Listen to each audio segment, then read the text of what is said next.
ہمارے ملک میں سب سے زیادہ جو دھرم ہے، جو ریلیجن ہے، وہ سناتن ہے، ہندو دھرم ہے. اور ان کے اگر کچھ لوگ اس طرح کے 4 بیویوں پر اعتراضات کرتے ہیں تو مجھے حیرت ہوتی ہے، کیونکہ شاید انہوں نے اپنی مقدس کتابیں نہیں پڑھی. کرشنا جی کی کتنی بیویاں تھیں شاید پتہ ہی نہیں. پتہ ہوتا تو کس طرح کی باتیں کرتے. بہت سارے ان کے مقدس جو شخصیات ہیں ان کی بیویوں کی تعداد انہیں پتہ ہی نہیں، کسی کی 100 ہے، کسی کی 200 ہے، بہت ہے. بلکہ مقدس کتابوں کی، میں مقدس کتابوں کی ایک روایت بتاؤں، 16,400 پلس کچھ بیویاں بھی ایک صاحب کی. 2 آیتیں ایسی ہیں آج ہم نے تلاوت کی ہے. جیسا بھی تم پر بوجھ ہو قرض کا، جیسی بھی بے روزگاری ہو. یہ 2 آیتیں عشاء کی نماز کی سب سے آخری 2 رکعت نفل نماز میں 5 مرتبہ پڑھتے رہے ہیں. یہ تجربے کی بات میں بتا رہا ہوں، بہت تیز اثر کرتی ہیں اور اللہ تعالیٰ اس بندے کو بے نیاز فرماتا ہے. ہر طرح کے بوجھ سے اللہ تعالیٰ اسے بے نیاز فرماتا ہے. وہ آیتیں ہیں تولج اللیل فی النہار وتولج النہار فی اللیل، نہیں بلکہ اس سے پہلے قل اللہم مالک الملک تؤتی الملک من تشاء وتنزع الملک ممن تشاء وتعز من تشاء وتذل من تشاء بیدک الخیر انک علی کل شیء قدیر. اس کے بعد والی آیت، یہ دونوں آیتیں یاد کر لیں. اور پھر فرمایا گیا کہ اگر کوئی محکوم ہے، مزدور ہے، ان آیتوں کی تلاوت کرے، اللہ کبھی بھی اس پر کسی کو غلبہ نہیں دے گا، کوئی اس کے اوپر حکومت نہ کر سکے گا. اللہ رب العزت کی قدرت غالب ہے، اور جو بندہ اس کی تلاوت کرتا ہے وہ ہمیشہ سرخرو رہے گا، سر بلند رہے گا، محکومیت سے محفوظ رہے گا. اور ہمیشہ یہ تمنا بھی کرنا چاہیے، میرے آقا صلی اللہ علیہ وسلم دعا بھی کرتے تھے، نعوذ بک من غلبۃ الدین وقہر الرجال. اے اللہ میں تیری پناہ مانگتا ہوں قرض کے بوجھ سے اور لوگوں کی حکومت سے، لوگوں کی محکومی سے. مجھے میرے والد گرامی نے یہ دعائیں تلقین بھی کی تھی، اور وہ فرماتے کہ میں نے کعبے کا غلاف پکڑ کر کے دعا کیا تھا کہ اے اللہ زندگی بھر مجھے کبھی کسی کی غلامی میں مت رکھ اور کبھی بھی لوگوں کی محکومی میں نہ رکھ. اسی لیے یہ وراثت میں مجھے بھی ملا ہے. میرے والد بھی بڑے عالم دین تھے اور زیادہ دن تک وہ بھی امامت نہیں کر سکے، 4-5 مسجدوں میں امامت کیے چند مہینوں میں. اور اس کے بعد بہت سارے آپ کو پتہ ہے عقل سلیم رکھنے والے لوگ حاکم بنتے ہیں امام کے اوپر، اور یہی محکومیت ہمیں پسند نہیں ہے. عالم ہے تو اللہ تبارک و تعالیٰ نے مسلح عطا کیا ہے. ہم کبھی یہ نہیں چاہتے کہ آپ کے اوپر حکومت کریں، لیکن ہم یہ بھی نہیں چاہتے کہ کوئی جاہل جو ہے عالم کو ہانکتا رہے. ہاں، کوئی جاہل عالم کو ہانکتا رہے. یہ میں آپ کو بتاؤں، ایک بہت بڑے بزرگ علامہ تقی الدین رحمۃ اللہ تعالی علیہ، ہمارے علاقے کے ایک بہت بڑے پائے کے بزرگ ہیں، ولی ہیں. وہ ایک دارالعلوم کے صدر مدرس بھی تھے، پڑھاتے تھے. مدرس میں اور ایک مدرس تھے اور ایک عالم تھے، دونوں میں تکرار ہو گئی، بحث ہو گئی. اور ان کے اب آپ کہیں گے کلیگ، ان کے ساتھ پڑھانے والے ایک اور عالم دین تھے، دونوں میں کچھ معاملات انبن ہو گئے. تو یہ بات چلنے لگی تو اب فیصلہ کرنے کے لیے کمیٹی والے آئے، 2 مولانا لوگوں کا فیصلہ کرنے کے لیے کمیٹی والے آئے.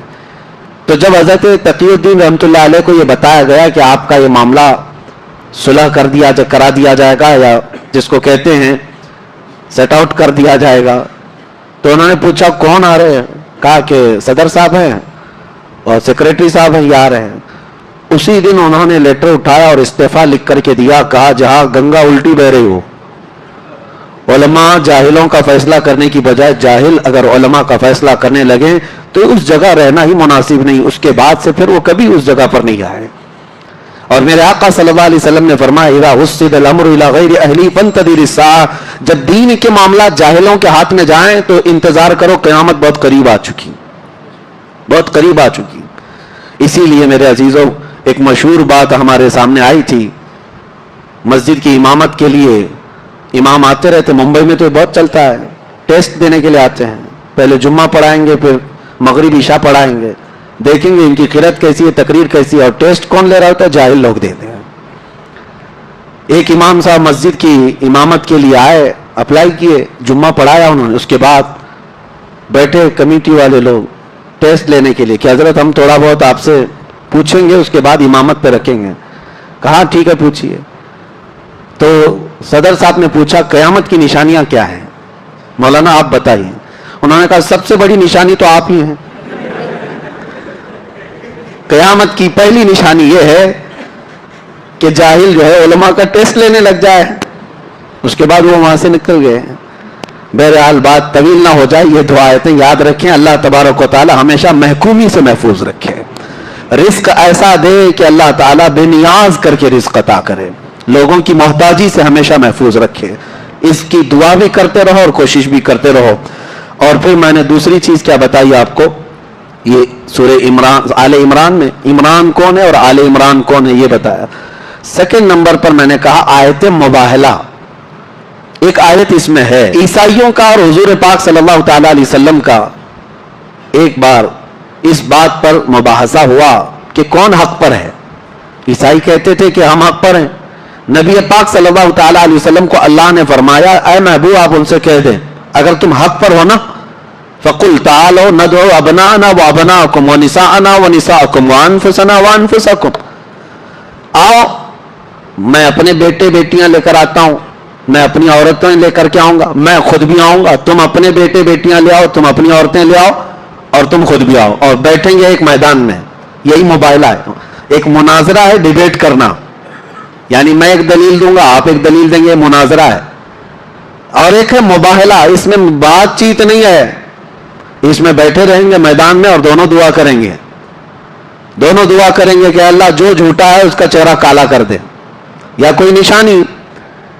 جیسے بہت سارے ہمارے بزرگوں نے مباہلے میں الگ الگ چیزیں اختیار کی ہیں. میں پہلے یہ حضور کا مباہلہ بتاتا ہوں. حضور پاک صلی اللہ علیہ وسلم نے عیسائیوں سے کہا آ جاؤ تم بھی آؤ میدان میں بھی آتا ہوں, اور ہم اپنے اپنے رب کو پکاریں گے, جس کا دین سچا ہوگا وہ حق اس کا ظاہر ہو جائے گا. عیسائی مان گئے, کہا کہ ٹھیک ہے. نجران ایک جگہ ہے, وہاں کے عیسائی تھے. اب حضور پاک صلی اللہ علیہ وسلم اپنے گھر سے نکلے اور ساتھ میں کس کو لیا؟ فاطمہ زہرا کو, امام حسن کو, امام حسین کو اور حیدر کرار علی مرتضیٰ کو. یہ پنجتن پاک کا قافلہ نکلا ہے اور نجران کی طرف. میرے عزیزوں, ناموں میں اتنا اثر ہے کہ آج بھی ہم دعا کرتے ہیں لی خمسۃ اطفی بہا حر البواء الحاطمہ المصطفیٰ والمرتضیٰ وبناہما والفاطمہ. میرے پاس 5 نام ایسے ہیں جن سے ہر بری چیز کو اور ہر گرمی کو میں دور کر دیتا ہوں. وہ 5 نام کیا ہیں؟ ایک مصطفیٰ, ایک مرتضیٰ, ایک حسن حسین اور ایک فاطمہ. یہ 5 ناموں میں یہ تاثیر ہے. یہ پنجتن پاک کا قافلہ نکلا نجران کی طرف اور حضور پہنچ گئے. اہل حق ہمیشہ پہنچتے ہیں. نبی پاک صلی اللہ تعالی علیہ وسلم میدان مباہلہ میں پہنچے. عیسائیوں کو آنا تھا مقابلے میں, اور جو سب سے بڑا عیسائی پادری تھا وہ اپنے محل میں بیٹھا ہوا انتظار کر رہا تھا, آنے تو دیکھتے ہیں. اور جب حضور پہنچ ہی گئے تو ان کو پہلی بات تو سمجھ میں نہیں آ رہا کیا یہ صحیح میں آ گئے, اور اس کے بعد دیوار پر چڑھ کر کے جھانکنے لگا کہ آئے ہیں تو دیکھ لوں پہلے. دور سے نبی پاک کے چہرے پاک کو دیکھا, اور ساتھ میں وہ ایسا منظر تھا کہ سورج جگمگا رہا ہو اور ساتھ میں چاند بھی ہو اور ستارے بھی ہوں. پھر اس آسمان کا کیا کہنا. اس نے دور سے دیکھا اور سٹپٹا گیا اور سارے عیسائیوں کو بلایا اور پکار کر کہا نادانو تم نے کس کو مباہلے کے لیے بلایا؟ دیکھ نہیں رہے وہ چہرہ؟ اور وہ عیسائی پادری کہتا ہے قسم خدا کی اگر میں مباہلے میں چلا جاؤں سامنے اور وہ نبی اگر اٹھا دے ہاتھ دعا کے لیے, قیامت تک کوئی عیسائی زندہ نہیں رہ سکتا. یہ کون کہہ رہا ہے؟ خود عیسائی پادری کہہ رہا ہے. کہا تم نے کس کو بلا لیا؟ حضور پاک صلی اللہ تعالی علیہ وسلم کے پاس وہ سرنڈر ہو گئے. کہا کہ ہمیں مباہلہ نہیں کرنا, آپ واپس تشریف لے جائیں. حضور پاک صلی اللہ تعالی علیہ وسلم واپس تشریف لائے. مباہلہ اسلام میں ہے لیکن ہونے کے چانسز بہت کم ہوتے ہیں, ہوتے نہیں. اس کی ایک وجہ ہے, سیدنا خالد بن ولید رضی اللہ تعالیٰ عنہ عیسائیوں نے ایک بار پکڑ لیا تھا اور کہا تم صحیح مذہب پر ہو, حق مذہب پر ہو, تو آؤ چلو ہم بھی ٹیسٹ کر لیتے ہیں. کہا چلو. حضرت خالد بن ولید کے سامنے جو معاملہ تھا وہ کیا تھا, عیسائی آئے اور ایک ایسا خطرناک زہر لا کر کے رکھا, ایسا خطرناک زہر جس کو چھونے سے چمڑی نکل جاتی تھی. اگر وہ زہر لگ جائے تو چمڑی نکل جائے گی, اتنا خطرناک زہر. عیسائیوں نے کہا کہ چلو اس زہر کو رکھتے ہیں اور ہم دونوں دیکھتے ہیں, اللہ کا نام لیتے ہیں. حضرت خالد بن ولید نے کہا یقین ہے مجھے، میں میرے رب کا نام لے کر زہر اٹھا کر پی لوں گا، تمہیں بھی پینا ہوگا۔ حضرت خالد بن ولید کو انہوں نے کہا ٹھیک ہے تم پہلے کرو۔ حضرت خالد بن ولید نے بسم اللہ الرحمن الرحیم پڑھا اور اٹھا کر پورا زہر پی لیا۔ وہ گھبرا کر بھاگنے لگے، کہا کہ یہ کون انسان ہے کیا؟ اور بہت دیر تک دیکھتے رہے کہ کچھ تبدیل ہوگا کہ نہیں ہوگا۔ کہاں سے تبدیل ہوتا؟ وہ خالد بن ولید سیف اللہ المسلول ہے، کچھ نہیں ہوا، اللہ کے نام سے پیا۔ عیسائیوں نے کہا کہ یہ کچھ جادو کر دیا تم نے، ہو سکتا ہے یہ جادو ہوگا شیشی پر یا بوتل پر۔ حضرت خالد بن ولید نے کہا پورا نہیں، جو بچا ہے اس میں وہی چاٹ لو جو بچا ہے۔ لیکن ان میں سے کسی کی ہمت اور طاقت نہیں ہو سکی کہ اس زہر کو چکھ بھی سکے۔ ہر زمانے میں یہ ہوا ہے۔ عزیزان گرامی اوقات، آگ میں جانے کا جو مباہلے کا معاملہ ہے یہ بھی کوئی پہلی مرتبہ نہیں تھا، لوگ مجھے آج پوری دنیا میں تقریباً اسی نام سے جانتے بھی۔ نبی پاک صلی اللہ تعالی علیہ وسلم کی عزت کی بات تھی، ہم نے مباہلے کا اعلان کیا تھا، اور ظاہر سی بات ہے کوئی پری پلان اور منصوبہ بندی نہیں ہوتی، یہ جذبات ہوتے ہیں، یہ ایمانی تقاضا ہوتا ہے۔ ہم نے بہت دنوں تک دیکھا ان کو ڈیبیٹ کرنے کا کوئی مسئلہ ہی نہیں، اور ان کے میدان ہے، ان کا میز ہے، ان کے ٹٹو ہیں، ان کا میڈیا ہے، جس کو چاہے لڑاتے رہیں۔ اس کے لیے ہم نے کہا تھا سیدھی سی بات ہے کہ آؤ میدان میں اترتے ہیں، کوئی میڈیا والا آئے نہ آئے، ہم بھی اتر کر کے آگ میں چلتے ہیں، تم بھی اتر کر کے آؤ، دیکھا جائے گا۔ میرے عزیزوں، یہ کوئی اس وقت کی کوئی لفاظی پکائی نہیں، الحمدللہ اس اعلان پر آج بھی میں برقرار ہوں، آج بھی آخری سانس تک ہم برقرار ہیں اس چیز پر۔ ہمارے دین پر ہمیں یقین ہے، مجھے میری ذات پر نہیں، میرے رب کی ذات پر یقین ہے، اور میرے نبی کے سچے ہونے پر ہمارے وجود سے زیادہ یقین ہے، ہمارے وجود سے زیادہ یقین ہے۔ یہ ضروری نہیں کہ ہم بہت پاکیزہ لوگ ہیں، بہت بڑے ولی ہیں یا پرہیزگار ہیں، نہیں، ہمیں ہماری طرف کوئی یقین نہیں ہے، لیکن اللہ کی ذات پر یقین ہے۔ یہ پہلی مرتبہ نہیں، سرکار مفتی اعظم ہند رحمۃ اللہ تعالی علیہ کے زمانے میں بھی اس طرح کا معاملہ پیش آیا، اور ایک بڑے بزرگ ہیں ابو مسلم خلانی، ان کے زمانے میں بھی ایسا معاملہ پیش آیا آگ میں اترنے کا، اور وہ اتر کر کے بھی دکھائے۔ حضرت مفتی اعظم ہند رحمۃ اللہ تعالی علیہ کے زمانے میں شدھی کرن ایک تحریک چل رہی تھی، گھر واپسی، بہت سارے لوگوں کو مرتد بنا رہے تھے لوگ۔ تب ایک بہت بڑے پنڈت اور سوامی کو انہوں نے چیلنج کیا تھا آگرہ کی سرزمین پر کہ ایک بہت بڑی کڑھائی تیل میں پک رہی تھی اور آگ لگی ہوئی تھی۔ مفتی اعظم ہند رحمۃ اللہ تعالی علیہ اور شیر بیش اہل سنت علامہ حشمت علی خان رحمۃ اللہ علیہ، یہ دونوں تھے، اور جو سوامی تھا، جو پنڈت تھا، وہ بکواس کیے جا رہا تھا، تو آپ نے اس سے کہا کہ اگر تو اپنی تمام باتوں پر سچا ہے تو آ جا، اس کڑھائی میں کود جاتے ہیں، یہ گرم کھولتا ہوا تیل ہے، یہ آگ لگی ہوئی ہے۔ اس نے سوچا کہ یہ مذاق میں کہہ رہا ہے مولوی، پھر انہوں نے کہا، کھینچ کر کے جب قریب لایا تو تھر تھر کانپنے لگ گیا، کہا کیا حقیقت میں کرے گا؟ یہی معاملہ سلطان الہند غریب نواز کی بارگاہ میں بھی ہے، آپ کے ساتھ بھی ہوا۔ ایک مرتبہ ایک پجاری بیٹھا ہوا تھا، آگ کی پوجا کر رہا تھا، غریب نواز رضی اللہ تعالیٰ عنہ نے رک کر کے کہا کہ ذرا اس میں ہاتھ ڈالو جو تمہارا خدا ہے۔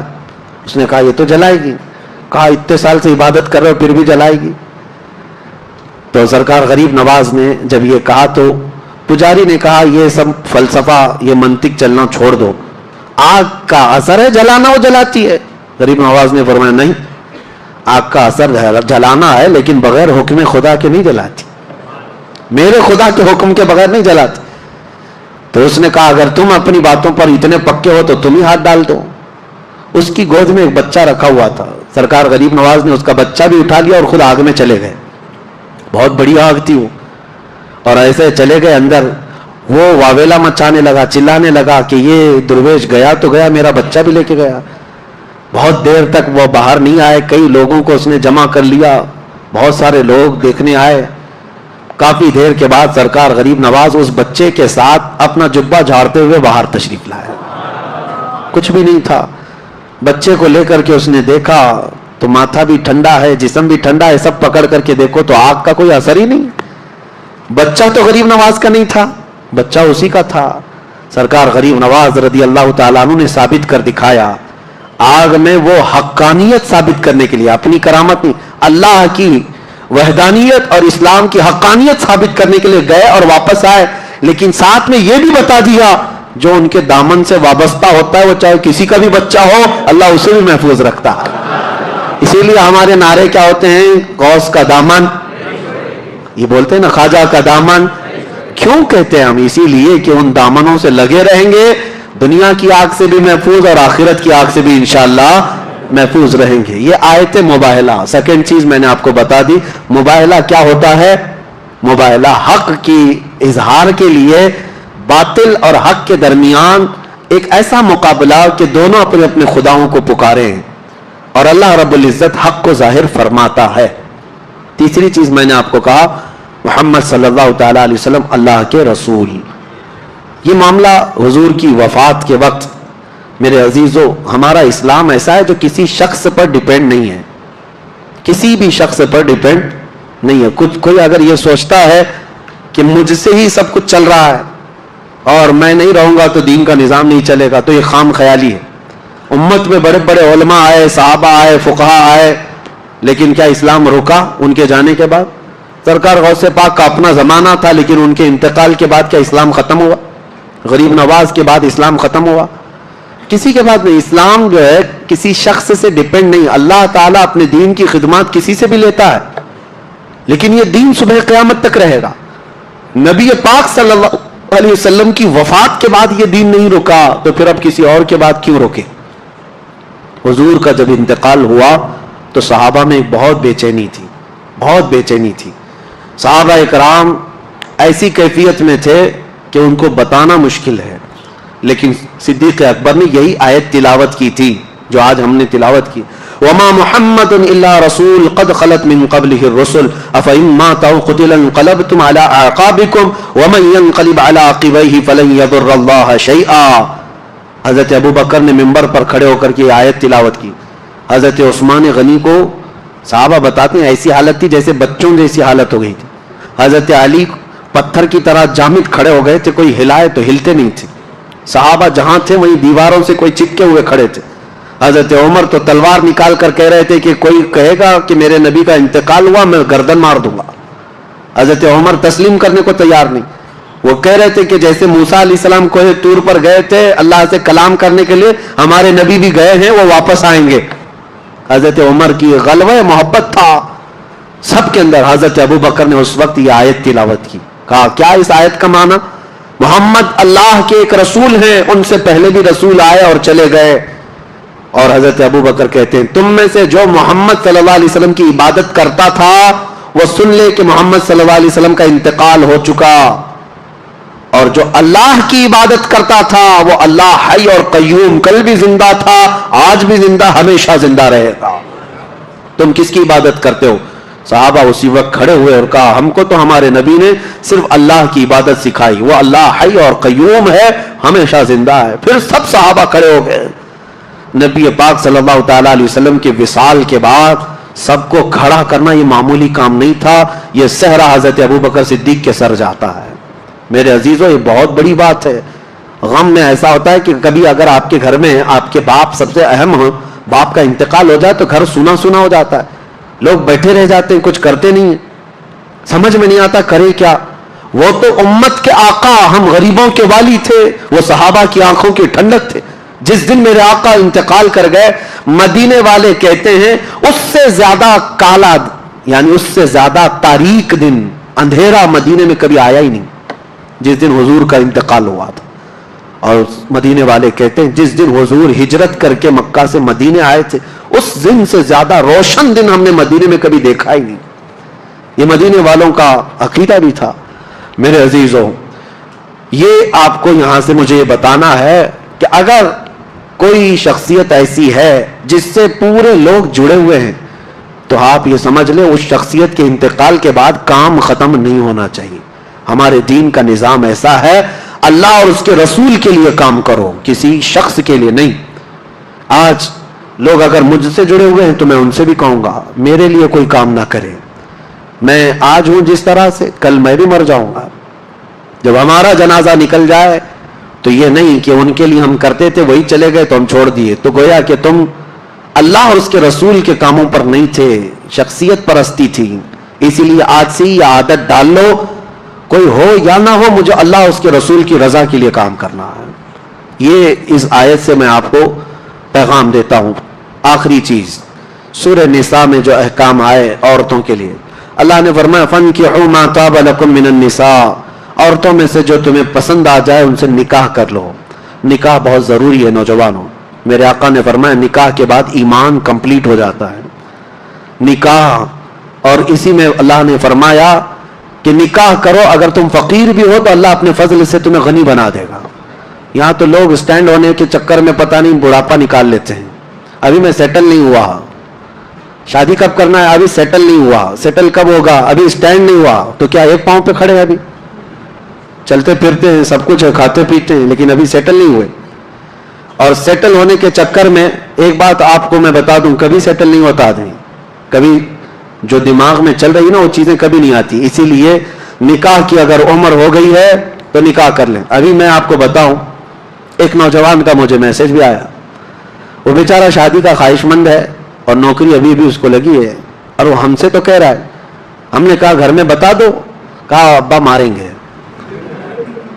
کیوں؟ کہا عمر ابھی 21-22 سال کی ہے، گناہ میں پڑنے کا اندیشہ مجھے بہت زیادہ ہے. میں نے کہا بیٹا اسلام کا یہ فریضہ ہے، اگر اندیشہ ہے گناہ میں پڑنے کا تو نکاح فرض ہو جاتا ہے.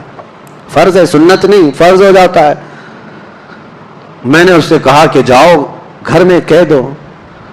تو 2-3 دن کنٹینیو سمجھانے کے بعد گیا اور گھر میں جا کر بولا کہ مجھے نکاح کی ضرورت ہے. جیسا بیچارے کا اندیشہ تھا باپ نے ویسا ہی کیا اس کے ساتھ.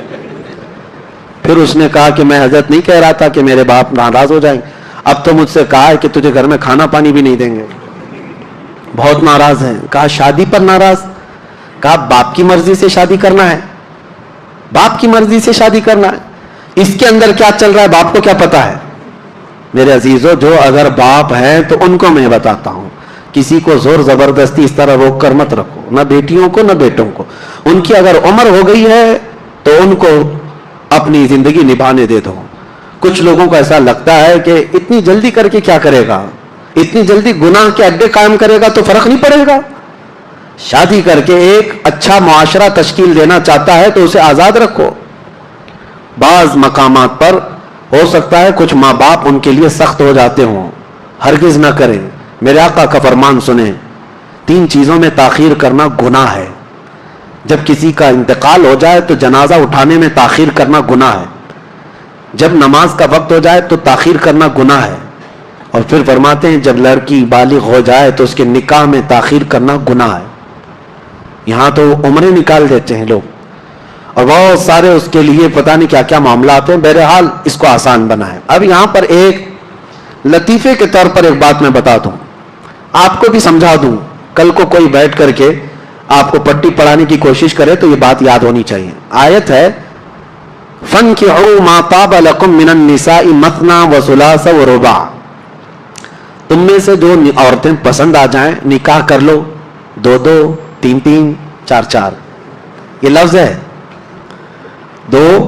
مثنا کا مطلب ہوتا ہے 2-2، ثلاثہ کا مطلب ہوتا ہے 3-3، رباع کا مطلب ہوتا ہے 4-4. ویسے بھی میں آپ کو بتاؤں پوری امت جانتی ہے ہماری شریعت میں کتنے نکاح جائز ہیں؟ 4 ہیں. کرنا اور نہیں کرنا یہ الگ مسئلہ ہے. جائز کتنے ہیں؟ 4 ہیں. لیکن میں آپ کو ایک لطیفہ بتاؤں، ایک جماعت ایسی ہے جس نے 18 نکاح جائز کر دیے. ہاں 18 نکاح. شیعہ حضرات میں ایک طبقہ ہے، شیعہ حضرات میں ایک طبقہ ہے، ان کے یہاں 18 تک جائز ہے. کیسے؟ میں بتاتا ہوں. 2-2 4، 3-3 6-4 اور 4-4 8، 8 اور 10. ہاں انہوں نے ایسے کیلکولیٹ کیا ہے. یہ تو اچھا ہے میرے عزیزوں، یہاں 4-4 تک کا لفظ آیا ہے، ورنہ یہ پتہ نہیں کیلکولیشن کہاں تک لے جاتے ہیں. یہ محاورے کا لفظ ہے، محاورے کا لفظ ہے. جیسے اللہ تعالیٰ نے قرآن میں فرمایا منافقین مر جائیں ان کے اوپر تم 70 بار بھی استغفار کرو گے تو اللہ نہیں قبول کرے گا. 70 بار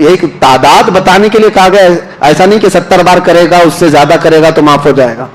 کچھ ورڈز ایسے ہوتے ہیں جو محاورے کے لیے استعمال کیے جاتے ہیں. آپ کو اگر آپ سے یہ کہا جائے، پانی پی رہے تھے آپ، پورا گلاس اٹھا کر کے پینے لگے، میں نے کیا کہا؟ 3 گھونٹ پیو، ایک بار کر کے پیو. کیا کہا؟ ایک بار. ایک کا مطلب کیا ہوا؟ 2 ہو گئے. میں نے ایک لفظ جو ہے نا 2 بار استعمال کیا. ایک بار کا ہو، ایک بار استعمال کرو، اس کا مطلب وہ نہیں ہوتا کہ 2 ہو گئے. تو یہ اگر کوئی کل کو پٹی پڑا ہے ہمارے نوجوانوں کو اور 18 دماغ میں ڈالنے لگے تو سمجھ لینا کہ یہ کہاں سے آ رہی ہے بات. اسی لیے میرے عزیزوں، ہاں بہرحال اللہ تعالیٰ نے 4 تک ہمارے لیے اجازت رکھی ہے. اس پر بھی آج ہمارے ملک میں کئی پاکھنڈیوں کو درد ہے، پھر 18 پر کیا واویلا مچے گا. 4 پر ہی ان کو تکلیف بہت زیادہ ہے. 18 کا اگر شوشہ چھوڑ دیا جائے، پتہ نہیں. آپ کو یہ بات بھی بتا دوں 4 پہ تکلیف کیوں ہے. 4 مسلمان کرتا نہیں ہے الگ بات ہے، بہت مشکل سے کسی کی 2 ہوگی، 2 ہیں، اور 4 تک جانا اب کے زمانے میں بہت مشکل ہے. لیکن اسلام نے ایک دروازہ کشادہ رکھا ہے. آپ کو اس کی حکمتیں بھی معلوم ہونی چاہیے. عورتوں کی تعداد مردوں سے زیادہ ہے. آپ کہیں پر بھی جا کر کے معلومات حاصل کر لیں، مردم شماری میں بھی آپ کو مل جائے گا. کئی علاقے ایسے ہیں جہاں عورتوں کی تعداد مردوں سے زیادہ ہے. اور پہلے کا دور ایسا تھا کہ جنگوں میں سب سے زیادہ کون شریک ہوتے؟ نوجوان لوگ. اور جب وہ شہید ہو جاتے تو ان کی بیوائیں کیا کرتی؟ کیا وہ زندگی بھر ایسی بیٹھی رہتی؟ تو جو باحیات ہیں ان کو حکم ہوا کہ تمہاری ایک بیوی ہے تو کوئی اور ایک بیوہ اور ایک کو رکھ لو، تاکہ وہ فاحشہ ہونے سے، وحشہ ہونے سے تو بہتر ہے کہ کسی کی بیوی بن کر کے زندگی گزارے. یہ اسلامی حکمت ہے. کسی عورت کو اسی طرح آزاد چھوڑ دینا اس سے بہتر ہے کہ کسی کی بیوی بن کر کے وہ گھر سنبھالے. یہ اسلام کی حکمت ہے. لیکن ان کو کیا سمجھ میں آئے جن کی بیویاں ہی نہیں ہیں؟ ان کو کیا سمجھ میں آئے؟ یہاں تو ہمارے ہاں حالات ایسے ہیں، 3 طلاق پر وہ بیچارہ قانون بنا رہا ہے جو کبھی بیوی کو رکھا ہی نہیں. معاملات آپ کو سمجھ میں آ رہے ہیں. اور اتر پردیش میں یہ کون سا قانون؟ بچے کنٹرول کرنے کا قانون بنا رہا ہے. اور کون بنا رہا ہے؟ عجیب حال ہے. جو پورا سنیاس لے کر بیٹھے ہیں وہ بچوں کے کنٹرولنگ پہ قانون بنا رہے ہیں، جن کو پتہ ہی نہیں بچے پیدا کیسے ہوں، جن کو پتہ ہی نہیں بچے پالے کیسے جاتے ہوں. یہ عجیب معاملات ہے. جس کی بیوی نہیں وہ بیویوں پہ قانون بنائے، جس کے بچے نہیں وہ بچوں پہ قانون بنائے. یہاں پر اب میں آپ کو بتاؤں، میرے مصطفیٰ کریم صلی اللہ علیہ وسلم نے عورتوں کے حقوق بیان کیے پوری کائنات کو، لیکن حضور نے 10 نکاح کر کے عورتوں کو سنبھال کر کے بھی دکھایا ہے، ان عورتوں کو نباہ کر کے بھی دکھایا ہے. یہ اپنی اپنی بات ہے. بہرحال تعدد ازواج پر آج وہ لوگ اعتراض کرتے ہیں. بہت عجیب و غریب بات ہے، بہت عجیب و غریب بات ہے. ہمارے ملک میں سب سے زیادہ جو دھرم ہے، جو ریلیجن ہے، وہ سناتن ہے، ہندو دھرم ہے. اور ان کے اگر کچھ لوگ اس طرح کے 4 بیویوں پر اعتراضات کرتے ہیں تو مجھے حیرت ہوتی ہے، کیونکہ شاید انہوں نے اپنی مقدس کتابیں نہیں پڑھی. کرشنا جی کی کتنی بیویاں تھیں شاید پتہ ہی نہیں. پتہ ہوتا تو کس طرح کی باتیں کرتے. بہت سارے ان کے مقدس جو شخصیات ہیں ان کی بیویوں کی تعداد انہیں پتہ ہی نہیں. کسی کی 100 ہے، کسی کی 200 ہے، بہت ہے. بلکہ مقدس کتابوں کی، میں مقدس کتابوں کی ایک روایت بتاؤں، 16,400 پلس کچھ بیویاں بھی ایک صاحب کی، یہ بھی موجود ہے. تو اس کو کیوں نہیں تسلیم کرتے؟ جب وہاں پر بھی ہیں یہاں پر بھی ہیں تو یہ سب باتیں چھوڑ دو. تعدد ازواج یعنی کثرت سے بیویاں کرنا اسلام ہی کی بات نہیں. ہر دین میں کہیں نہ کہیں یہ چیزیں پائی جاتی ہیں، لیکن ان کو بیوقوف بنانا ہے پوری دنیا کو، اور اسلام کو بدنام کرنا ہے، اس لیے ٹارگٹ کرتے ہیں. بہرحال آپ خوش رہیں. اللہ تبارک و تعالیٰ نے آپ کو سب سے پاکیزہ دین عطا فرمایا ہے. جب جب ضرورت ہو 1 کرو، 2 کرو، 3 کرو اور 4 کرو.